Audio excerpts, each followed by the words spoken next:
Hello दोस्तों, आज है 24 सितंबर। आइए जानते हैं आज की 10 बड़ी खबरें। सबसे पहले बात करते हैं कोलकाता में अभूतपूर्व बारिश और बाढ़, शहर जर्जर हालत में। 24 सितंबर को कोलकाता में रिकॉर्ड तोड़ बारिश हुई है, जिसने शहर के कई हिस्सों को पानी में डुबा दिया है। 24 घंटे में लगभग 251 तक बारिश दर्ज की गई है।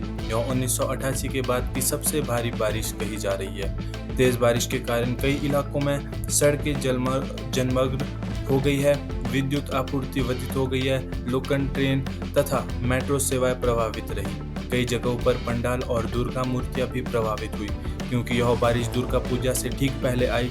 प्रशासन ने राहत और बचाव को तेज किया, पंप लगाए गए और प्रभावितों के लिए अस्थायी राहत केंद्र खोले गए।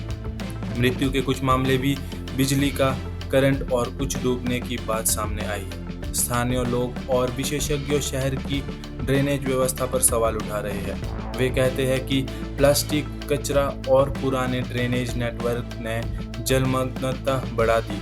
मौसम विभाग आईएमडी ने खड़ी में बने लो प्रेशर सिस्टम के कारण और बारिश की चेतावनी भी जारी की है, इसलिए सतर्कता आवश्यक है। यात्रियों को हवाई रेल संबंधित अपडेट चेक करने की सलाह दी गई है। दूसरी खबर है कोलकाता एयरपोर्ट और फ्लाइट्स पर प्रभाव, सैकड़ों यात्रियों को देरी, रद्दीकरण का सामना। कोलकाता की तेज बारिश और आसपास की सड़कों के जलमग्न होने के कारण हवाई यात्राओं पर बड़ा असर पड़ा है। रिपोर्ट्स के अनुसार सैकड़ों उड़ानें प्रभावित हुई है, कुछ रद्द हुई है और कई देर से चली, क्योंकि क्रू के आगमन में देरी हुई। Pilot, drivers, airline customers care और टर्मिनल में इंतजार कर रहे यात्रियों ने मुश्किलों का वर्णन किया। एयरलाइंस ने यात्रियों को सलाह दी कि वे अपनी उड़ानों की स्थिति पहले से चेक करें और आवश्यक सूचनाएं लें। तीसरी न्यूज़ है कांग्रेस की सीडब्ल्यूसी बैठक, पटना बिहार चुनाव और रणनीति। कांग्रेस ने अपनी अहम कार्यकारिणी सीडब्ल्यूसी की बैठक पटना में बुलाकर बिहार चुनाव पर रणनीति तय करने की प्रक्रिया तेज कर दी है। इस बैठक में पार्टी के शीर्ष नेता शामिल हुए हैं और सीट रणनीति, गठबंधन और प्रचार योजना पर चर्चा हुई। पार्टी ने बिहार के स्थानीय मुद्दों के साथ साथ राष्ट्रीय मुद्दे को जोड़कर चुनावी संदेश तैयार करने पर जोर दिया है। बैठक के दौरान राहुल गांधी, सोनिया गांधी, पार्टी के वरिष्ठ नेता मौजूद रहे। पार्टी का उद्देश्य बिहार में विपक्षी एकजुटता को मजबूत करना और स्थायी वोटरों को रोजगार, विकास, पारदर्शिता के मुद्दों से जोड़ना बताया गया है। कांग्रेस नेताओं ने चुनाव के दौरान वोट चोरी और चुनावी प्रक्रिया की निष्पक्षता पर भी चिंता जताई है। विश्लेषकों के अनुसार यह बैठक कांग्रेस की चुनावी तैयारी का अहम कदम हो सकती है, क्योंकि बिहार की राजनीति का असर राष्ट्रीय राजनीति पर भी पड़ सकता है। अगली खबर है नासा ने 2025 के नए अंतरिक्ष उम्मीदवारों की घोषणा की। नासा ने 2025 की नई एस्ट्रोनॉट कैंडिडेट कक्षा का अनावरण किया। कुल 10 नए उम्मीदवार चुने गए। इन उम्मीदवारों का चयन कई हजार आवेदकों में से किया गया और अब इन्हें लगभग 2 साल की कड़ी ट्रेनिंग से गुजरना होगा। इन प्रशिक्षणों में स्पेसवॉक, रोबोटिक्स, मेडिकल ट्रेनिंग और अंतर्राष्ट्रीय साझेदारी के हिसाब से कोऑर्डिनेशन शामिल है। नासा का उद्देश्य इन नए उम्मीदवारों को आने वाले चंद्र मिशन और भविष्य में मानव मिशनों के लिए तैयार करना है। नए कैंडिडेट्स में वैज्ञानिक, इंजीनियर और पूर्व वाणिज्य विमान दिग्गज शामिल है। अंतरिक्ष एजेंसी ने कहा कि इनका चयन वैश्विक स्तर पर बढ़ते स्पेस एक्सप्लोरेशन और सहयोग के दौरे में महत्वपूर्ण भूमिका निभाएगा। यह कदम चंद्र अन्वेषण को तेज करने और दीर्घकालिक मानव आधारित मिशनों की तैयारी का संकेत है। पांचवी खबर है आईएमडी की चेतावनी, बंगाल और आसपास के राज्यों में और बारिश की संभावना।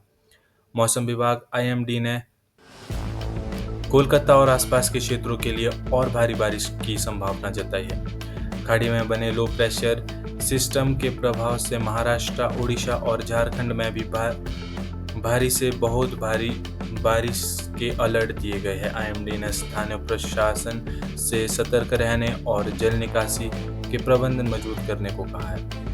छठवीं खबर है दिल्ली सुप्रीम कोर्ट में महिला आरक्षण अधिनियम पर सुनवाई। 24 सितंबर को सुप्रीम कोर्ट ने महिला आरक्षण अधिनियम, वुमेन्स रिजर्वेशन एक्ट से जुड़ी याचिकाओं पर सुनवाई की है। कुछ याचिकाकर्ता अधिनियम के लागू होने की समय सीमा और प्रक्रिया पर सवाल उठा रहे हैं और तेजी से लागू करने की मांग कर रहे हैं। कोर्ट ने दोनों पक्षों की दलीलों को सुना और आगे की सुनवाई के लिए तारीख निर्धारित की है। महिला आरक्षण अधिनियम का उद्देश्य संसद व विधानसभा में महिलाओं का प्रतिनिधित्व बढ़ाना है। समर्थन कहते हैं कि यह कदम लोकतंत्र और समतावादी बनाएगा, जबकि विरोधियों का तर्क प्रशासनिक और संवैधानिक प्रक्रियाओं पर भी केंद्रित रहता है। मामले की संवेदनशीलता को चलते कोर्ट ने इसे प्राथमिकता दी है और फैसला देश के राजनीति व निर्वाचन प्रक्रिया पर महत्वपूर्ण प्रभाव डाल सकता है। सातवीं खबर है भारत अमेरिका व्यापार और सुरक्षा वार्ता पर चर्चा। भारत और अमेरिका के उच्चतम स्तर पर व्यापार और सुरक्षा समझौते पर बातचीत जारी है। दोनों देशों के प्रतिनिधित्व द्विपक्षीय संबंधों को मजबूत करने और आपसी निवेश व तकनीकी सहयोग के क्षेत्र को बढ़ावा देने पर चर्चा कर रहे हैं। व्यापारी मुद्दे में टेक्नोलॉजी शेयरिंग, इमिग्रेशन नीतियां और निवेश के नियम प्रमुख हैं। सुरक्षा भागीदारी के अंतर्गत साइबर सुरक्षा, रक्षा उद्योग सहयोग और क्षेत्रीय स्थिरता पर फोकस है। विश्लेषकों का कहना है कि दोनों देश के बीच व्यापार रक्षा तालमेल से नई रणनीतिक साझेदारी मजबूत होगी, जो आर्थिक और तकनीकी विकास दोनों के लिए फायदेमंद हो सकता है। अगली खबर है ट्रेन मेट्रो बाधाएं और लोकल परिवहन का संकट। तेज बारिश और बाढ़ के कारण लोकल ट्रेन, बस सेवाएं और कुछ मेट्रो मार्ग भी प्रभावित हुए हैं। गली नालियां और रोड क्लोज होने से यात्रियों को लंबे देरी और असुविधा का सामना करना पड़ रहा है। कई स्थानों पर लोकल प्रशासन ने अस्थायी मार्ग निर्देश तय किए हैं, यात्रियों को समय से सूचित करने की कोशिश की है। विशेष रूप से सुबह के समय कई लोगों के रोजमर्रा के काम प्रभावित हुए हैं। ऑफिस जाने वाले बच्चे स्कूल कॉलेज नहीं पहुंच पाए। प्रशासन ने लोगों से सार्वजनिक चेतावनी का पालन करने और अनावश्यक यात्रा से बचने का अनुरोध किया है। इस घटना ने फिर दिखा दिया है कि शहरी ट्रांसपोर्ट नेटवर्क की आपदा तैयारी और भी मजबूत होनी चाहिए। अगली खबर है अंतर्राष्ट्रीय राजनीति, यूएनजीए और वैश्विक संकल्प। संयुक्त राष्ट्र महासभा यूएनजीए के सत्र में कई देशों के प्रतिनिधियों ने वैश्विक सुरक्षा, आर्थिक सुधार और जलवायु परिवर्तन पर अपने विचार रखे।